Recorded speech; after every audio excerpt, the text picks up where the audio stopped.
Good morning बच्चों। आज हम लोग हिंदी 1 में करेंगे अभ्यास कार्य। तो चलिए शुरू करते हैं। हम लोग अभ्यास कार्य आज गिनती से करते हैं, ठीक है बच्चों। इसके पहले मैंने आप लोगों को संज्ञा, सर्वनाम, विलोम, एक वचन, बहुवचन, ये सब के बारे में बताया है ना। आज चलिए हम लोग गिनती करते हैं। ये देखिए बच्चों, ये जो है आपके क्या लिखी हुई है, इन अंकों को हिंदी अंकों में लिखिए। तो ये जो बच्चों इनको कहते हैं अंक, हमेशा ध्यान रखिएगा। ये भी हो गई अंक, ये हो गई अंग्रेजी अंक, ये हो गई हिंदी अंक। बहुत बच्चे पिछली बार शब्दों की जगह पे अंक ही लिख दिए थे, इसलिए आप लोगों को ध्यान देना है कि वो क्या बोल रहा है। बहुत बार हिंदी अंक और हिंदी शब्द में लिखने दिया जाता है, तो हिंदी अंक को हिंदी अंक की जगह पे और हिंदी शब्द को हिंदी शब्द की जगह पे लिखेंगे आप। शब्द क्या हो गई, इसकी जो है स्पेलिंग लिखनी है आपको हिंदी में। जैसे 3 त में बड़ी की मात्रा न, वो हिंदी शब्द हो गई, ठीक है। तो चलिए शुरू करते हैं। इसमें हमें अंक में लिखना है। ये देखिए, ये है इंग्लिश में है, ये अंग्रेजी अंक है, ये 5, और हिंदी में लिखेंगे हम ऐसे अंक 5। ये है 1 और हिंदी अंक 1। ये है गिनती में, ये है 16 अंग्रेजी और हिंदी में 1 और 6। ये 20, ये लिखेंगे 20, ये है 13 और हम लिखेंगे 13, ठीक है। तो ये हो गए आपके हिंदी अंक। तो चलिए अब आगे बढ़ते हैं। इसमें दिया है इन अंकों के सही शब्दों के आगे सही निशान लगाए। तो ये जो अंक दिए हुए हैं इनमें से, और ये देखिए ये शब्द दिए हुए हैं बच्चों, है ना। ये हो गए हिंदी अंक, ये हो गए हिंदी शब्द। तो ये जो हिंदी अंक लिखा है इनमें जो सही होगा हिंदी शब्द के आगे निशान लगाना। ये है 4, हिंदी अंक में है ये 4, और हिंदी शब्द यहाँ देखिए ये पहला वाला बना हुआ है। आइए नंबर 2 में बनाते हैं ये हम लोग। ये है 6, तो आइए पढ़ते हैं। ये 6 है 6, त में बड़ी की मात्रा न 3 और 13। तो इसमें कौन सी सही होगी, 6, इसमें हम टिक करेंगे। फिर है 9, है ना, 1 9 15, तो हम 9 में सही का टिक करेंगे। ये है 1 और 7 17, तो 17 7 19, तो हम किस में करेंगे टिक, 17 में, ठीक है बच्चों। चलिए अब आगे बढ़ते हैं। ये देखिए बच्चों, इस अभ्यास में मैंने अंग्रेजी अंक, हिंदी अंक और हिंदी शब्द, है ना, मैंने तीनों में आप लोगों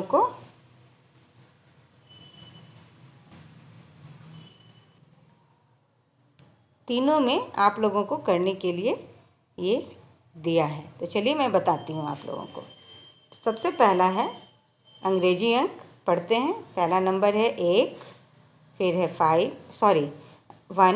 5 9 13 16 18 21 24 6 एंड 17, ठीक है। तो इसे हमें हिंदी अंक और हिंदी शब्द दोनों में लिखना है। तो चलिए शुरू करते हैं। ध्यान देंगे बच्चों आप। पहला नंबर है 1, तो ऐसे हम अंक में 1 लिख देंगे, और हिंदी शब्द में 1। फिर है 5, इसमें लिख देंगे प में आकार और च ऊपर प पे चंद्र बिंदु 5। फिर है 9, ठीक है, तो लिखेंगे हम उसके आगे 9 हम लोग उल्टा ऐसे बनाते हैं 9, और यहाँ लिखेंगे 9 में औकार 9। फिर है 13, 1 और 3 13, लिखेंगे त में एकार र ह 13, ठीक है। फिर है 16, तो कैसे लिखेंगे, 1 और 6 16, और हिंदी शब्द में लिखेंगे स में ओकार ल और ह 16। फिर है 18, तो 1 और 8, ठीक है 18, तो और हिंदी में लिखेंगे ठ में आकार र और ह 18। फिर है 21, है ना, तो 21 कैसे लिखेंगे हम, 2 और 1, ये अंक में, और शब्द में ई छोटी ई आधा क, पूरा क, बड़ी ई की मात्रा स 21। फिर है ये 24। तो 24 हम हिंदी अंक में ऐसे लिखेंगे और हिंदी शब्द में च में औकार, ब में बड़ी ई की मात्रा और स 24। ठीक है बच्चों, चलिए और आगे बताती हूँ। 24 के बाद है 6, तो हम कैसे लिखेंगे? इसकी भी 6 हम ऐसे ही लिखते हैं हिंदी में, और हिंदी शब्द में भी ये 6 भी ऐसे ही लिखाती है, 6 और ह। और एक और तरीका है 6 लिखने का, मैं ये ऊपर लिख दे रही हूँ, इसमें विसर्ग की मात्रा देंगे, 6 हो जाएगी। ठीक है, अब है 17 लास्ट वाली, तो 1 और 7, 1 और 7 लिखेंगे तो हो जाएगी 17। ठीक है बच्चों, और 17 की स्पेलिंग हिंदी शब्द में कैसे होगी? स, त्र और ह, 17। बस बच्चों, ध्यान से अगर आप कर पढ़ेंगे ना तो बहुत आसान है गिनती। ठीक है, उच्चारण जैसे करेंगे, उच्चारण करके लिखेंगे तो वो आपको अक्षर पकड़ में आ जाएगी कि हमें क्या लिखना है। ठीक है, चलिए अब आगे बढ़ते हैं। ये यहाँ पे कुछ प्रश्न हैं जो हमें इसके उत्तर लिखने हैं। पहला है, साल का पहला महीना कौन सा होता है? तो साल का पहला महीना होता है जनवरी। क्या होता है? जनवरी। तो चलिए हम लिखते हैं यहाँ पे ज, न, व, र में बड़ी ई की मात्रा। साल का आखिरी महीना दिसंबर, द में छोटी ई की मात्रा, स ऊपर बिंदी, ब और र। दिसंबर एक और तरीके से हम लिख सकते हैं, मैं यहाँ ऊपर लिख रही हूँ, द में छोटी ई की मात्रा, स आधा म, ब और र, दिसंबर। तो ऊपर बिंदी देने की ज़रूरत नहीं होती है, हम उसके बदले आधा म लिखें। एक साल में कितने महीने होते हैं? 12। आप 12 ऐसे भी लिख सकते हैं और आप ऐसे भी लिख सकते हैं। ठीक है, फरवरी के महीने में कितने दिन होते हैं? तो 28। फरवरी के महीने में कितने दिन होते हैं? 28 दिन होते हैं। इसमें अंतिम प्रश्न है, कितने साल बाद फरवरी 29 दिन की होती है? तो 4 साल। कितने दिन के बाद होती है? 4 साल। और बच्चों, जब ये 29 दिन का हो जाता है फरवरी जिस साल, उसे हम क्या बोलते हैं? लीप वर्ष। ये आप लोग हमेशा याद रखिएगा। इंग्लिश में लीप ईयर बोलते हैं, तो जब भी लीप वर्ष आता है तो उस साल फरवरी 29 दिन का होता है और बाकी 28 दिन का। ठीक है बच्चों, तो चलिए अब आगे बढ़ते हैं। सही उत्तर पर सही का चिन्ह लगाइए। तो आइए प्रश्न पढ़ते हैं। लिंग कितने प्रकार के होते हैं? तो लिंग कितने प्रकार के होते हैं? स्त्रीलिंग और पुल्लिंग, 2 प्रकार के। तो यहाँ पे ऑप्शन में दिया हुआ है 2, 4, 3। तो कितने प्रकार के होते हैं? 2 प्रकार के। ठीक है बच्चों, चलिए अब आगे बढ़ते हैं। ख नंबर में लिखा है, जिन शब्दों से पता चले कि वे पुरुष जाति के हैं उन्हें डैश कहते हैं। तो क्या कहते हैं? ऑप्शन में देखिए क्या है? संज्ञा, स्त्रीलिंग और पुल्लिंग। पुल्लिंग ये 3 दिया हुआ है, तो ये क्या है? यहाँ पे पुरुष जाति के हैं। तो जिस शब्द से हमें पता चलता है वो पुरुष जाति के हैं तो वो क्या कहलाएंगे? पुल्लिंग। फिर ग नंबर में है, जिन शब्दों से पता चले कि वे स्त्री जाति के हैं तो उन्हें क्या कहेंगे हम? स्त्रीलिंग। ठीक है बच्चों, आप हमेशा वाक्यों पर ध्यान देंगे, अच्छे से पढ़ेंगे। अगर ऑप्शन दी रहेगी तो ध्यान से चुनकर उसमें टिक करेंगे। ठीक है, चलिए अब आगे बढ़ते हैं। सही उत्तर पर सही का चिन्ह लगाइए। तो क्या दिया हुआ है?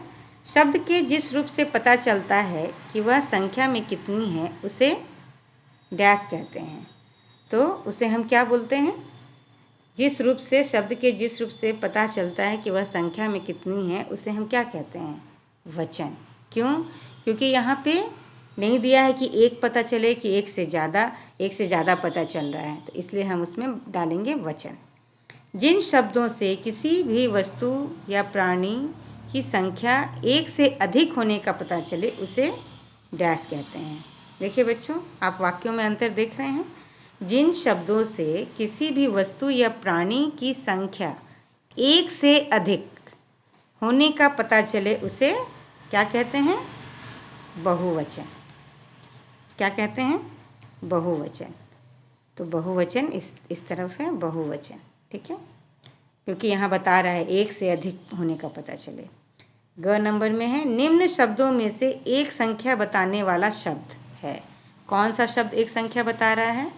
देखिए पढ़ते हैं, सड़क, आंखें, पतंगे। तो ये सड़क जो है एक संख्या बता रहा है। ओके, तो चलिए अब आगे बढ़ते हैं। क नंबर में है, पहले आपका दिया हुआ है, इसमें सही उत्तर के सामने सही का निशान लगाइए। क नंबर में है जो शब्द संज्ञा के स्थान पर आते हैं उन्हें डैश कहते हैं। तो जो शब्द संज्ञा के स्थान पर आते हैं उन्हें हम क्या कहते हैं? सर्वनाम, संज्ञा, सर्वप्रिय।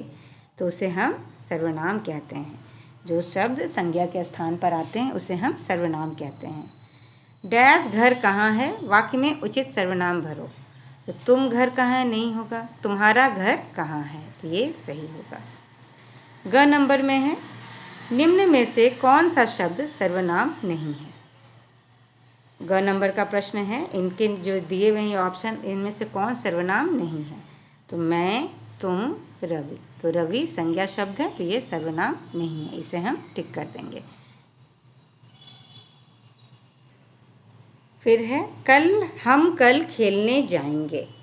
तो हम कल खेलने जाएंगे, इन वाक्य में सर्वनाम है कल हम जाएंगे। तो कौन सा सर्वनाम है? हम। ठीक है बच्चों, तो ये थे आपके टिक करने वाले प्रश्न। आपको प्रश्न दिए हुए हैं, नीचे ऑप्शन दिए हुए हैं, उनमें टिक करनी थी। तो चलिए आगे बढ़ते हैं।